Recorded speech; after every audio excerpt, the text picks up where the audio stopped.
ಪುರುಷೋತ್ತಮ ಪುರುಷೋತ್ತಮ. ಚೈತ್ರನ್ ಜೊತೆ ನಾನು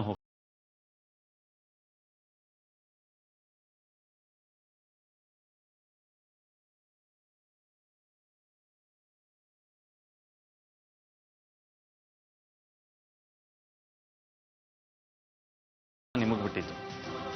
ನೀವು ಹೋಗು ಅಂದ್ರೆ ಹೋಗ್ತೀನಿ. ಯಾರಪ್ಪ ಹಾಗಂದಿದ್ದು? ನೀನ್ ಸ್ವಲ್ಪ ಬಾಯಿ ಮುಚ್ಕೊಂಡಿರ್ತೀಯಾ? ಇರಲ್ಲ. ನ್ಯಾಯ ತೀರ್ಮಾನ ಆಗ್ಲಿ. ಕತ್ತಿರೋದು ಚೈತ್ರನೇ, ಒಪ್ಕೊಳ್ಳಿ. ಪುರುಷೋತ್ತಮನೇ ಗ್ಯಾರಂಟಿ ಅಲ್ವಾ? ಅವನೇ ಹೇಳ್ತಿಲ್ವಾ ಚೈತ್ರ ಕದ್ದಿಲ್ಲ ಅಂತ? ಹಾಗಿದ್ರೆ ಚೈತ್ರ ಪೂಜಾ ರೂಮಿಂದ 3:45ಗೆ ಹೊರಗೆ ಬಂದ್ಲು. ಯಾಕೆ ಹೋಗಿದ್ಲು ಪೂಜಾ ರೂಮ್ಗೆ?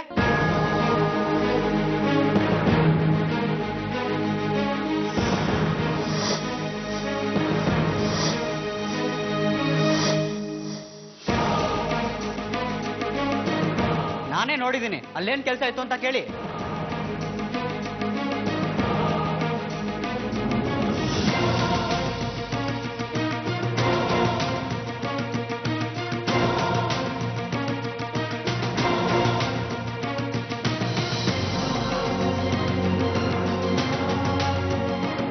ಚೈತ್ರ, ಸುಜಿತ್ ಹೇಳ್ತಿರೋದು ಸತ್ಯನಾ? ನೀನು 3:45ಗೆ ಪೂಜನ್ ರೂಮ್ಗೆ ಹೋಗಿದ್ಯಾ?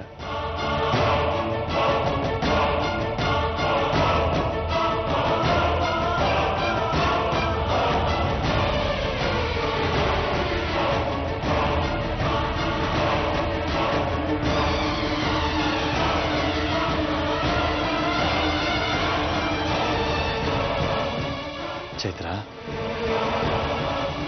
ಮಾತಾಡು. ನೀನು ಹೀಗೆ ಸುಮ್ಮನೆ ನಿಂತ್ಬಿಟ್ರೆ ನಾನು ಏನೂ ಮಾಡೋಕ್ಕಾಗಲ್ಲ.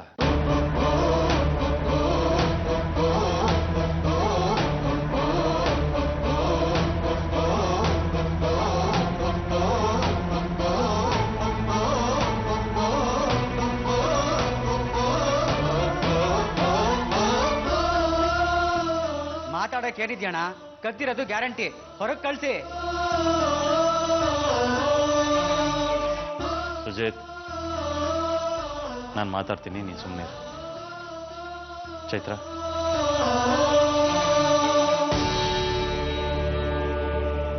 ಬಾ.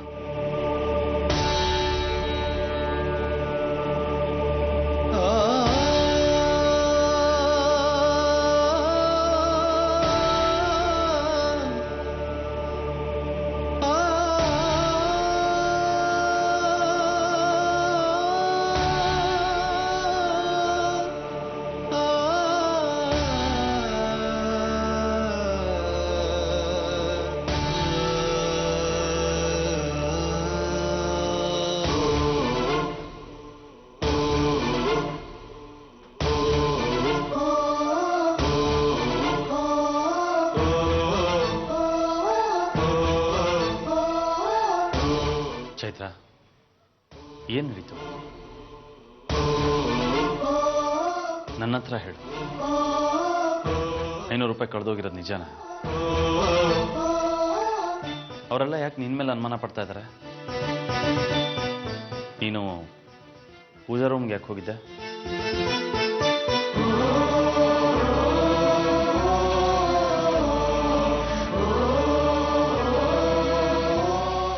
ಚೈತ್ರ, ನೀನು ಹೀಗೆ ಸುಮ್ಮನೆ ಇದ್ರೆ ಸಮಸ್ಯೆ ಪರಿಹಾರ ಆಗಲ್ಲ. ನಮ್ಮನೇಲಿ ನಿನಗಿಂತ ಪರಿಸ್ಥಿತಿ ಬಂದಿದ್ದಕ್ಕೆ ನಾನು ನಿನ್ನ ಕ್ಷಮೆ ಕೇಳ್ತೀನಿ.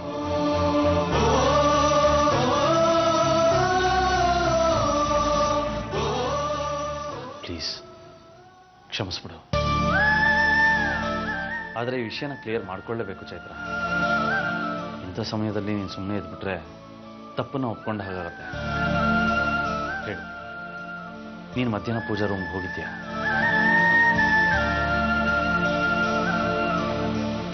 ಹೋಗ್ಲಿಲ್ವಾ?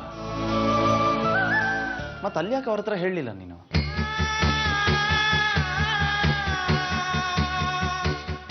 ಪ್ಲೀಸ್ ಚೈತ್ರ, ಸರಿಯಾಗಿ ಹೇಳು, ಏನಾಗಿದೆ ಅಂತ. ಪೂಜನ್ ರೂಮಿಗೆ ಹೋಗಿದ್ದೆ ಅಂತ ಒಪ್ಕೋ ಅಂತ ಸುಜಿತ್ ಹೇಳಿದ್ದಾನೆ. ಸುಜಿತ್? ಯಾಕೆ?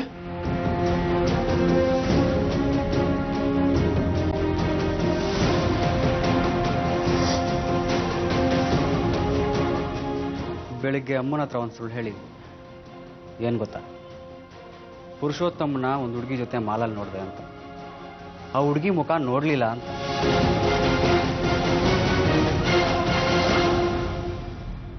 ಆದರೆ ನಿಜ ಏನು ಗೊತ್ತಾ, ಆ ಹುಡುಗಿ ಮುಖ ನಾನು ನೋಡಿದೆ.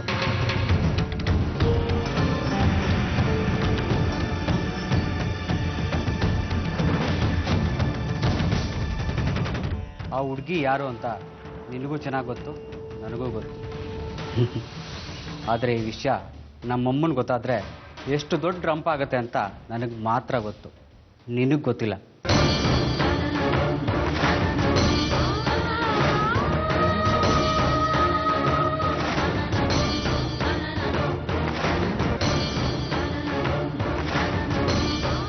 ಏನು ಹೆದರ್ಸ್ತಿದ್ಯಾ? ಹಾಗೆ ತಿಳ್ಕೊ. ಪುರುಷಿ ಜೊತೆ ನಾನು ಮಾಲ್ಗೆ ಹೋಗಿದ್ದೆ ಅನ್ನೋ ವಿಷಯನ ನೀನು ನಿಮ್ಮ ತಾಯಿಗೆ ಹೇಳ್ತೀಯ ಅಲ್ವಾ? ಸರಿ, ಹೇಳ್ಕೊ. ಬಂದಿದ್ದನ್ನ ಎದುರಿಸೋದಕ್ಕೆ ನಾನು ತಯಾರಾಗಿದ್ದೀನಿ. ನೀನೇನೋ ತಯಾರಾಗೇ ಇದೆಯಾ, ಆದರೆ ಪುರುಷೋತ್ತಮ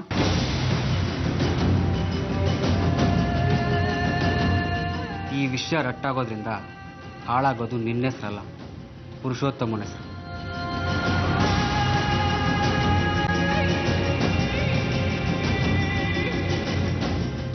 ನೀನು ಮನೆ ಹೊರಗಿನೋಳು, ಆದರೆ ಪುರುಷೋತ್ತಮ ಮನೆಯವನು. ಒಬ್ಬ ವ್ಯಕ್ತಿ ಮನೆಯಿಂದ ಆಚೆ ಹೆಸರಾಳು ಮಾಡಿಕೊಂಡು ಮನೇಲಿ ಬಂದು ಕೂತ್ಕೋಬೋದು, ಆದರೆ ಮನೆಯಲ್ಲೇ ಮನೆಯವ್ರ ಹತ್ರ ಹೆಸರಾಳು ಮಾಡ್ಕೊಂಡ್ಬಿಟ್ರೆ? ಬೇಡ ಸುಜಿತ್, ಪ್ಲೀಸ್ ಅವನಿಗೇನು ಮಾಡಬೇಡ. ಪುರುಷಿಗೆ ಅವಮಾನ ಆಗಬಾರ್ದು. ತುಂಬ ಒಳ್ಳೆಯವನು, ಅವನು ಯಾವತ್ತಿಗೂ ಒಳ್ಳೆಯವನಾಗೆ ಉಳಿಬೇಕು. ಹಾಗಿದ್ರೆ ನಾನು ಹೇಳೋದಕ್ಕೆ ನೀನು ಒಪ್ಕೋಬೇಕು.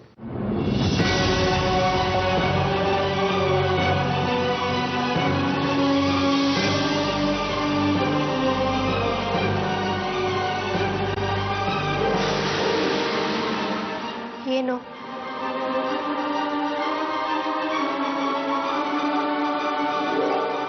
ಮಧ್ಯಾಹ್ನ 3:45ಕ್ಕೆ ನೀನು ಪೂಜಾ ರೂಮ್ಗೆ ಹೋಗಿದ್ದೆ ಅಂತ ಒಪ್ಕೋಬೇಕು. ಯಾಕೆ? ಈಗ ಕೇಳ್ಬೇಡ, ಮುಂದೆ ನಿನಗೆ ಗೊತ್ತಾಗುತ್ತೆ. ನೀನು ಇವಾಗ ಒಪ್ಕೊಂಡ್ರೆ ಪುರುಷೋತ್ತಮನ ಮರ್ಯಾದೆನ ನಾನು ಉಳಿಸ್ತೀನಿ. ಏನು ಹೇಳ್ತೀನಿ?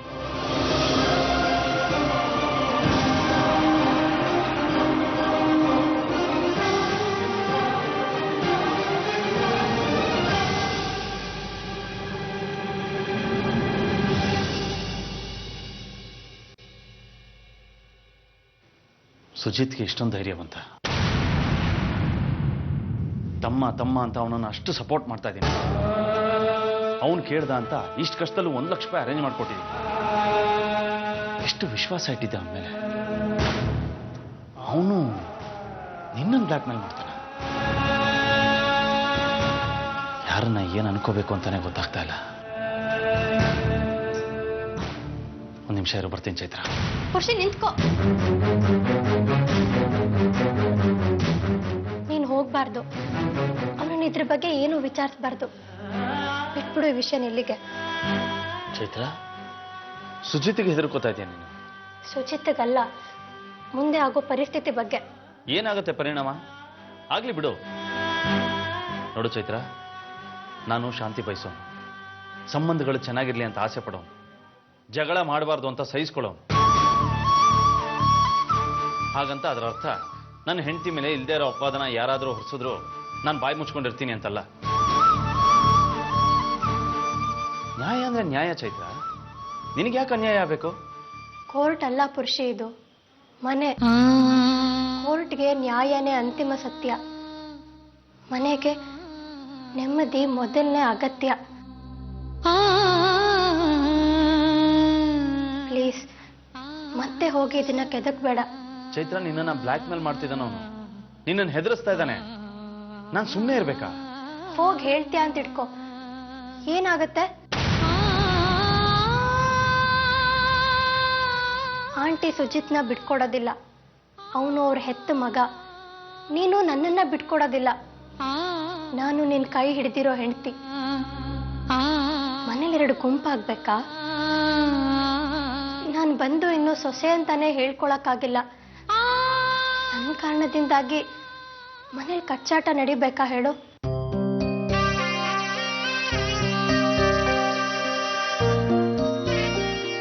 ಇದು ಹೀಗೆ ಮುಂದುವರೆದ್ರೆ ಅವ್ರು ನಿನ್ನಿಂದ ನನ್ನನ್ನ ದೂರ ಮಾಡ್ಬಿಡೋದಿಲ್ವಾ ಖುಷಿ?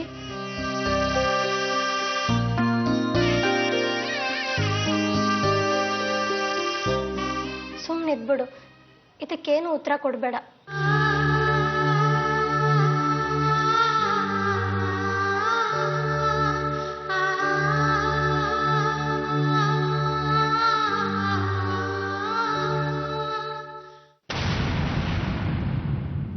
ಸುಜಿತ್,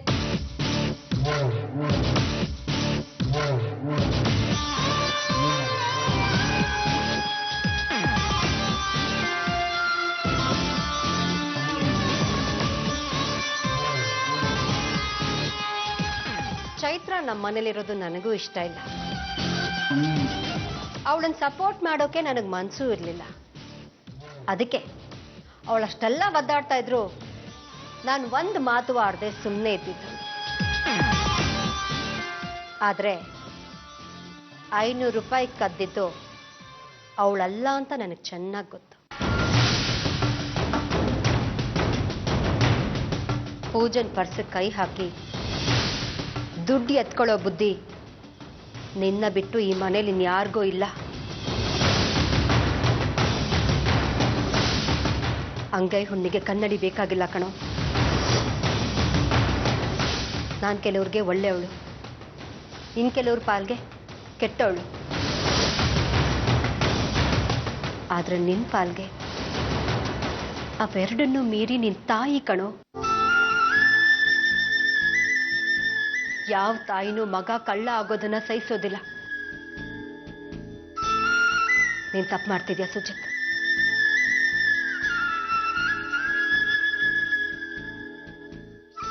ಇಷ್ಟೆಲ್ಲ ಆದ್ರೂ ಚೈತ್ರ ಪೂಜನ್ ರೂಮಿಗೆ ಯಾಕೆ ಹೋಗಿದ್ಲು? ಆ ಪ್ರಶ್ನೆಗೆ ಮಾತ್ರ ಯಾಕೆ ಉತ್ತರ ಕೊಡದೆ ಬಾಯಿ ಮುಚ್ಕೊಂಡು ಸುಮ್ಮನೆ ನಿಂತಿದ್ಲು?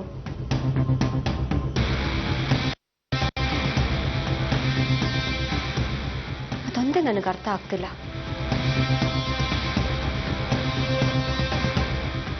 ನನಗೆ ಅವಳ ವಿಷಯ ಮುಖ್ಯ ಅಲ್ಲ. ಆದ್ರೆ ನೀನು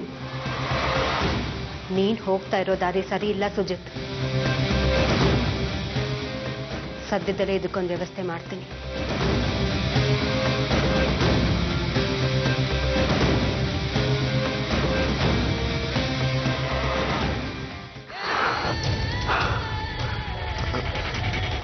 ಬಾವಾಜಿ, ನಾಳೆ ಚೈತ್ರ ನಮ್ಮ ಮನೆಗೆ ಬರ್ತಾ ಇದ್ದಾಳೆ. ನಾವೇ ಖುದ್ದಾಗಿ ಹೋಗಿ ಅವಳನ್ನ ಕರ್ಕೊಂಡ್ಬರ್ಬೇಕು. ಅಲ್ಲ ಬಾಬಾಜಿ, ನಾನು ಲೈಫಲ್ಲಿ ಎಂತೆಂಥ ಹೆಣ್ಮಕ್ಳನ್ನೆಲ್ಲ ನೋಡ್ಬಿಟ್ಟೆ. ಆದ್ರೆ ಇವಳ ಥರ ಯಾರನ್ನೂ ನೋಡಿಲ್ಲ ಬಿಡಿ. ಅದಕ್ಕೆ ಅವಳನ್ನ ಅನ್ನಸಜನಿ ಅನ್ನೋದು. ಆಫ್ಟರ್ ಆಲ್ 2 ಗಂಟೆ 2 hours ಅವಳ ಪಕ್ಕದಲ್ಲಿ ಹಸೆ ಮನೆಯಲ್ಲಿ ಕೂತಿದ್ ಮಾತ್ರಕ್ಕೆ ಅದನ್ನೇ ಅವಳು ಗಂಡ ಅಂತ ಅನ್ಕೊಂಡ್ಬಿಟ್ಟಿದ್ದಾಳಲ್ಲ. Super, great, she's great. ಅದಕ್ಕೆ ಅನ್ಸುತ್ತೆ ಬಾವಾಜಿ, ಇಡೀ ಪ್ರಪಂಚದಲ್ಲೆಲ್ಲ ಭಾರತೀಯ ಹೆಣ್ಣು ಮಕ್ಕಳು ಅಂದ್ರೆ ಬೆಲೆ ಕೊಡ್ತಾರೆ. ಎಸ್, ನಮ್ಮ ಚೈತ್ರ ನಿಜವಾದ ಭಾರತೀಯ ನಾರಿ. ಎಸ್ ಅಲ್ವಾ ಬಾವಾಜಿ? ಬಾವಾಜಿ? ಹೌದು ಅರ್ಜುನ, ನಿಜ. ಯಾಕೆ ಬಾವಾಜಿ, ನಿಮ್ಮ ರಿಯಾಕ್ಷನ್ ಎಲ್ಲೋ ಮಿಸ್ ಹೊಡಿತಾ ಇದೆ. ಏನಾದರೂ ಮಿಸ್ ಹೊಡೆದಿದ್ಯಾ? ಇಲ್ಲ ಪಾರ್ಥ, ಇಲ್ವಲ್ಲ. ನನಗೆ ಯಾಕೋ ನಿಮ್ಮ ಮಾತಿನ ಮೇಲೆ ನಂಬಿಕೆ ಬರ್ತಾ ಇಲ್ವಲ್ಲ. ನಿಜ ಹೇಳಿ. ಪಾರ್ಥ, ನೀನು ಅವಳ ಬಗ್ಗೆ ತುಂಬಾ ಆಸೆ ಇಟ್ಕೊಂಡಿದೀಯ. ಆದ್ರೆ ಈಗಾಗಲೇ ಅವಳು ಪುರುಷೋತ್ತಮನ ಮದುವೆ ಆಗಿದ್ದಾಳೆ. ಅವತ್ತು ಹಸೆಮಣೆ ಏರುವಾಗ್ಲೂ ಅಷ್ಟೇ ನಿನ್ನ ಮದುವೆ ಆಗಕ್ಕೆ ಅವಳಿಗೆ ಸುತರಾಮ್ ಇಷ್ಟ ಇರಲಿಲ್ಲ. ಅದಕ್ಕೆ ಅವಳ ಮನಸ್ಸಿನಲ್ಲಿ ಏನಿದೆ ಅವಳ ಪರಿಸ್ಥಿತಿ ಏನು ಅಂತ ಒಂದ್ಸಲ ತಿಳ್ಕೊ. ಸುಮ್ಮನಿರಿ ಬಾಬುಜಿ ನೀವು. ನಂಬಿಕೆ ಬೇಕು ಬಾಬುಜಿ. ಜೀವನದಲ್ಲಿ ಮೊದಲನೇ ಸಲ ನಂಬಿಕೆ ಅನ್ನೋ ಪದದ ಮೇಲೆ ನನಗೆ ನಂಬಿಕೆ ಹುಟ್ಟಿದೆ. ಅದನ್ನು ಹಾಳು ಮಾಡ್ಬಿಡಿ ಬಾಬುಜಿ. ಬಾಬುಜಿ, ಪುರುಷೋತ್ತಮನ ಮನೆಯಲ್ಲಿ ವಿಕ್ರಮ್ ನನ್ನ ಗಂಡ ಅಂತ ಹೇಳ್ಕೊಂಡಿದ್ದಾಳೆ. ಪುರುಷೋತ್ತಮ ಅವ್ರ ಅಮ್ಮ ಹೇಳಿದ್ ನೀವು ಕೇಳಿಸ್ಕೊಳ್ಳಿಲ್ವಾ? ಬಾಬುಜಿ, ಮೊದಲು ನಾಳೆ ಅವಳು ಇಲ್ಲಿಗೆ ಬರೋದ್ರೊಳಗೆ ಮನೆ ಹೆಸರನ್ನೇ ಚೇಂಜ್ ಮಾಡೋಣ. ಏನಂತ ಹೆಸರಿಡೋಣ? ಚೈತ್ರ ಕುಟೀರ. ಚೆನ್ನಾಗಿದೆಯಲ್ಲ? ಆ ಥರ ನೇಮ್ ಬೋರ್ಡ್ ಬರ್ಸ್ಬೇಕು. ಇವತ್ತೇ ಹೋಗಿ ನೇಮ್ ಬೋರ್ಡ್ ಬರ್ಸ್ರೋ. ಸರಿ ಬಾಸ್. ಆಮೇಲೆ ಬಾಬುಜಿ, ನನ್ನ ಮಾಸ್ಟರ್ ಬೆಡ್ರೂಮ್ ಇದೆಯಲ್ಲ, ಅದನ್ನ ನೀಟಾಗಿ ಕ್ಲೀನ್ ಮಾಡಿಸಿ ಡೆಕೋರೇಟ್ ಮಾಡಿಸ್ಬಿಡಿ. ಹಾಗೆ ಬಾಲ್ಕನಿಲಿ ಒಳ್ಳೊಳ್ಳೆ ಫ್ಲವರ್ ಪಾಟ್ಸ್, ಬಳ್ಳಿಗಳು ಎಲ್ಲಿ ನೋಡಿದ್ರು ಹಸಿರಾಗಿ ಕಲರ್ಫುಲ್ ಆಗಿರ್ಬೇಕು. ಆಮೇಲೆ ಬಾಬುಜಿ, ಅವಳು ಮನ್ಸಲ್ಲಿ ಅನ್ಕೊಂಡಿದ್ದು ಅವಳ ಕಣ್ಮುಂದೆ ಇರಬೇಕು. ಒಂದು ಕೆಲಸ ಮಾಡಿ ಬಾಬುಜಿ, ಒಂದಿಬ್ರು ಹೆಂಗಸ್ರನ್ನ ಅಪಾಯಿಂಟ್ ಮಾಡ್ಕೊಳ್ಳಿ. ರಾಜ್ಕುಮಾರಿ ಅಂತಃಪುರ ತರ ಇರಬೇಕು. ಎಸ್, ಏನಂತೀರಾ? ಆಯ್ತು ಪಾರ್ಥ. ಯಾಕೆ ಬಾಬಾಜಿ, ನಿಮ್ಮ ಮಾತಿನ ವರ್ಷನೇ ಬದಲಾಗ್ಬಿಟ್ಟಿದೆ, ರಿಯಾಕ್ಷನೇ ಕರೆಕ್ಟ್ ಆಗಿಲ್ಲ. ಆಗ್ಲೇ ಹೇಳಿದ್ನಲ್ಲ, ಅದೇ ಚಿಂತೆ. ಸುಮ್ಮನೆ ಏನೇನೋ ಯೋಚನೆ ಮಾಡ್ತೀರಪ್ಪ ನೀವು. ನನಗಂತೂ ಈ ವಿಷಯದಲ್ಲಿ ಯಾರ ಮೇಲೂ ನಂಬಿಕೆ ಇಲ್ಲ. ಮನಸ್ಸು ಗಜ್ಜಿ ಆಗ್ಬಿಟ್ಟಿದೆ, ಹೃದಯ ಉಣ್ಣಾಗ್ಬಿಟ್ಟಿದೆ. ನಂತರ ಮನಸ್ಸನ್ನ ಶುದ್ಧವಾಗಿ ಇಟ್ಕೊಳ್ಳಿ. ನಿನ್ನ ಹತ್ರ ಕಲ್ತ್ಕೋತೀನಿ ಶುದ್ಧತೆ ಪಾಠನ.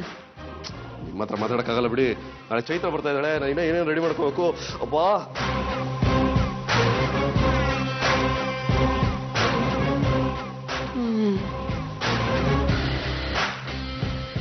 ಅಲ್ಲಿ ಅವಳು ನೋಡಿದ್ರೆ ಪುರುಷೋತ್ತಮ ಜೊತೆ ಸಂಸಾರ ಶುರು ಮಾಡಿದಾಳೆ. ಇವನು ಅವಳಿಗೋಸ್ಕರ ಅಂತಃಪುರ ಕಟ್ಟಿಸ್ತೀನಿ ಅಂತಾನೆ. ಹೇಳಿದ್ದನ್ನು ಅರ್ಥನೇ ಮಾಡ್ಕೊಳ್ಳಲ್ಲ. ಒಟ್ಟಿನಲ್ಲಿ ನಾಳೆ ಚೈತ್ರನ್ ಕರ್ಕೊಂಬರಕ್ಕೆ ಹೋಗೋದಂತೂ ಗ್ಯಾರಂಟಿ. ಏನಾಗತ್ತೋ ಏನೋ, ಯಾರಿಗೂ ಗ್ರಹಚಾರ ಕಾದಿದೆ.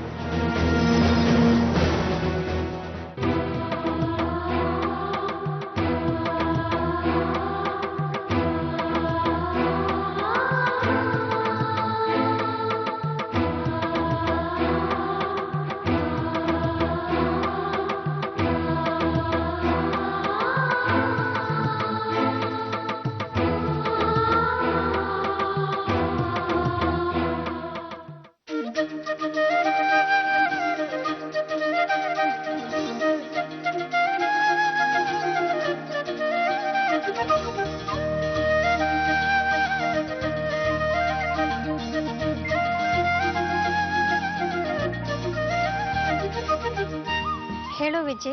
ಹಲೋ ಗುರುಗಳೇ, ವಿದ್ಯಾ ಹೇಳ್ಕೊಟ್ಟ ಗುರುಗಳಿಗೆ ಶಿಷ್ಯ ರಿಪೋರ್ಟ್ ಮಾಡ್ಬೇಕಲ್ಲ, ಅದಕ್ಕೆ ಫೋನ್ ಮಾಡಿದೆ. ಏನಾಯ್ತು? ಅದೇ ನಾ ಹೇಳಿದ್ನಲ್ಲ, ಟೈ ಕಟ್ಟೋ ಟ್ರಿಕ್ಕು ಮಾಡಿದ್ಯಾ? ವರ್ಕೌಟ್ ಆಯ್ತಾ? 50-50. ಅನ್ಕೊಂಡಷ್ಟು ಆಗ್ಲೇ ಇಲ್ಲ. ನಾನು ಎಷ್ಟೇ ಪ್ರಯತ್ನ ಪಟ್ರು ಅವ್ರು ನನ್ನ ಕಣ್ಣನ್ನು ನೋಡೋದೇ ಇಲ್ಲ. ಯಾಕೆ ಹೇಳು? ಕಣ್ಣಲ್ಲಿ ಕಣ್ಣಿಟ್ಟು ನೋಡಿದ್ರೆ ಮನ್ಸು ಒಂದಾಗ್ಬಿಡುತ್ತೆ ಅಂತ ಭಯ ಅವ್ರಿಗೆ.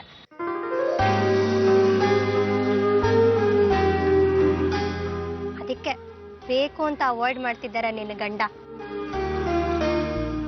ಈಗ ನೀನೇನಾದ್ರೂ ಮಾಡಿ ಅವ್ರು ನಿನ್ನ ಮುಖದ ಹತ್ರ ಮುಖ ತರೋ ಹಾಗೆ, ಕಣ್ಣಲ್ಲಿ ಕಣ್ಣಿಟ್ಟು ನೋಡೋ ಹಾಗೆ ಮಾಡಲೇಬೇಕು.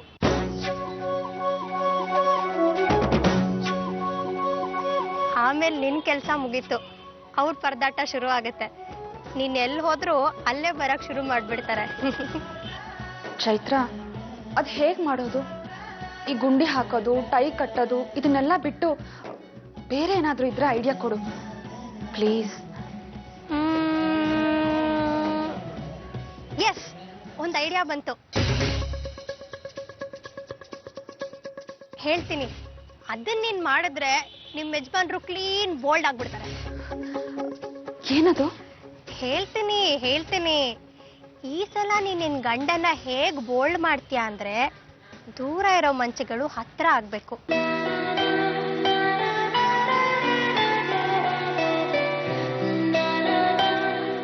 ಮುಂಚ್ಕೊಂಡಿರೋ ಮುಖಗಳು ಮುದ್ದಾಡೋ ಹಾಗಾಗ್ಬೇಕು.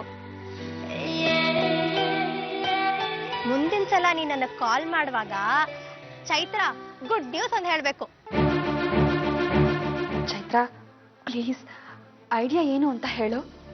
ಸಿಂಪಲ್.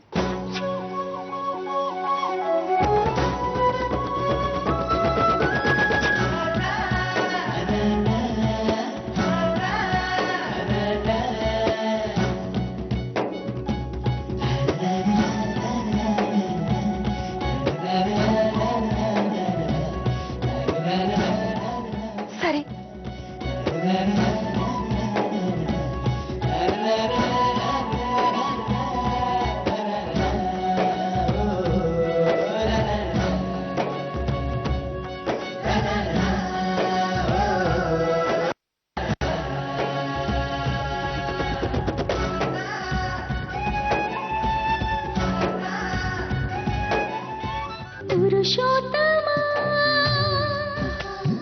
पुरुषोत्तम